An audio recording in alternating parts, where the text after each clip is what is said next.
Très chers amis de la pizza, bonjour, je suis ravi de vous accueillir aujourd'hui pour une nouvelle vidéo. Et aujourd'hui les amis, on va faire quelque chose que vous me demandez très souvent en commentaire. On va réaliser notre propre sauce tomate pour pouvoir garnir nos pizzas. Avant de commencer cette vidéo, on met des petits pouces bleus, on s'abonne à la chaîne si ce n'est pas déjà fait. Et allez, je vous embarque tout de suite, on va voir ensemble comment réaliser une superbe sauce tomate bien savoureuse pour nos belles pizzas. Traditionnellement, sur les pizzas, les Italiens vont mettre deux variétés de tomates.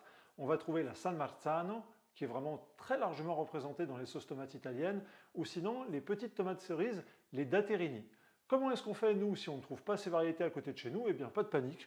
On va juste se contenter de prendre une tomate, de préférence biologique, et si possible, une tomate un petit peu grosse, un petit peu charnue, pour faire du jus. Là, comme vous voyez, j'ai des tomates qui ne sont pas spécialement grosses, mais qui sont biologiques, et ça va tout à fait me suffire pour y arriver. Donc pas de panique de ce côté-là, si vous ne trouvez pas les tomates italiennes typiques, eh bien vous prenez ce que vous avez juste à côté de la maison.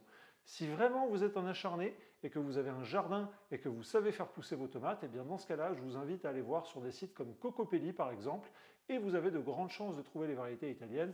Et là, mes amis, vous allez pouvoir ensuite vous régaler en faisant pousser vous-même vos propres tomates. Mais bon, nous on n'en est pas là, on a pris nos petites tomates de supermarché et on va voir tout de suite comment faire pour s'en débrouiller. La première chose que l'on va vouloir faire, c'est de séparer la peau des tomates et les graines pour ne conserver que la pulpe. Pour ce faire, vous avez deux moyens d'y arriver. Le premier moyen, c'est le moyen un petit peu économique quand vous n'avez pas trop de matos à la maison.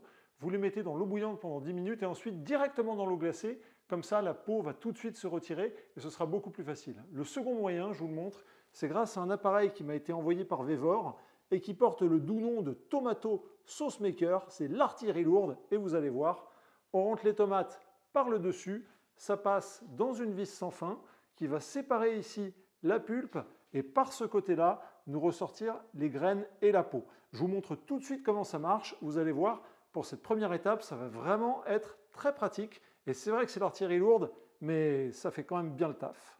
Si vous avez la chance d'avoir votre propre jardin potager et que vous faites des tomates, vous savez très bien qu'en fin de saison, généralement, on se retrouve avec des kilos et des kilos de tomates et qu'on ne sait pas trop quoi en faire. Et ce genre de machine que je vais vous montrer peut vous servir aussi pour faire vos coulis, pour faire vos conserves de tomates. Donc gardez-le en tête parce que peut-être que vous pourrez y trouver une utilité si vous êtes dans ce cas-là. Allez, on va voir tout de suite comment ça fonctionne. Première étape de la préparation, c'est qu'on va couper nos tomates et on va les couper en petits bouts pour que ça puisse rentrer facilement dans la machine parce que après c'est compliqué quand on doit les pousser, qu'on a des trop gros bouts. Donc on les prend et on fait des petits quartiers. Ensuite on prend nos tomates et on les met directement dans la machine. Voilà. Allez, c'est parti, il n'y a plus qu'à envoyer.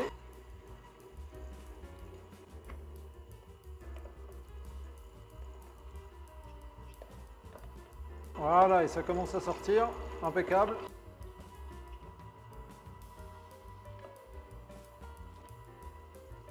Alors vous avez vu, la petite protection, elle est là pour quelque chose. Hein.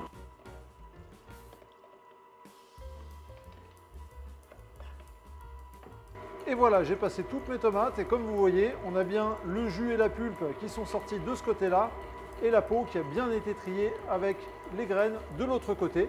D'ailleurs, vous pouvez réutiliser les graines pour les planter dans votre jardin, si c'est des tomates, évidemment, que vous pouvez reproduire. On prend maintenant notre casserole, on met le feu pour faire chauffer gentiment tout ça. Et on va commencer par mettre une bonne dose d'huile d'olive. Impeccable. Je rajoute ensuite de l'ail. Vous n'êtes pas obligé d'en mettre deux, mais moi j'aime bien, donc j'en mets deux, qui a été préalablement écrasé. On fait chauffer l'ail dans l'huile pour vraiment donner un bon goût à notre huile, qui va venir ensuite accueillir nos tomates. L'huile d'olive commence à frémir. Ce que je fais, c'est que je mets maintenant toute ma sauce avec la pulpe. Et je vais monter ça à ébullition avec un feu moyen.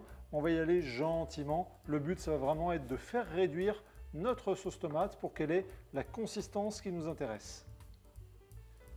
Ça commence à frémir, c'est absolument parfait. Donc ce que je vais faire, c'est que je vais mettre une petite pincée de sel, pas trop, parce qu'il va falloir qu'on ajuste après au fur et à mesure. Je vais également mettre un demi-morceau de sucre. Ça c'est pareil, c'est pour briser l'acidité de la tomate. Si on a trop, on enlèvera. Et je mélange une fois de temps en temps pour éviter que ça accroche à la poêle, mais j'y vais vraiment tranquille. La sauce tomate, vraiment, vous l'aromatisez comme ça vous plaît. Et ce que vous pouvez faire, c'est que vous pouvez rajouter un petit peu de piment d'Espelette et bien sûr aussi de l'origan. Vous pouvez mettre du thym. Si c'est frais, c'est encore mieux, mais si vous n'avez pas du frais, comme moi, eh bien vous utilisez ce que vous avez dans la cuisine. Pendant que la sauce tomate est en train de cuire, de réduire, je vous invite à goûter ponctuellement avec une cuillère. Et si vous voyez que c'est un petit peu trop acide, vous mettez un tout petit peu de sucre. Et si vous voyez que ça manque de sel, eh bien vous salez légèrement. Dans tous les cas, allez-y vraiment mollo parce qu'on a vite fait de se retrouver avec une sauce tomate qui est trop salée ou alors trop sucrée et après ça va être désagréable. Et rappelez-vous aussi que dans la pizza, dans la pâte, il y a déjà du sel. Dans le fromage qu'on va rajouter, il y a aussi du sel. Donc c'est pas très grave si votre sauce tomate n'est pas ultra salée. De toute façon, cette sensation de salé, on va la voir par derrière avec les éléments qui constituent la pizza. Gardez-le bien en tête. 10 minutes later. Ça doit faire bien 10 minutes, un quart d'heure que la sauce tomate est en train de mijoter gentiment. Et là, elle a vraiment bien réduit. Et j'ai, vous voyez, cette consistance qui est vraiment la consistance qui m'intéresse. Là, il faut que je fasse attention parce que si je fais cuire trop fort, je vais cramer ma sauce tomate. Et là, pour moi, vraiment, elle est prête, elle est bien. Donc ce que je vais faire maintenant, je vais prendre ma sauce tomate et la mettre dans un contenant qui m'arrange le plus. Là, en l'occurrence, voilà, je vais faire comme ça pour mettre ça dans un pot en verre. Voilà, et là, regardez, j'ai récupéré ma belle sauce tomate.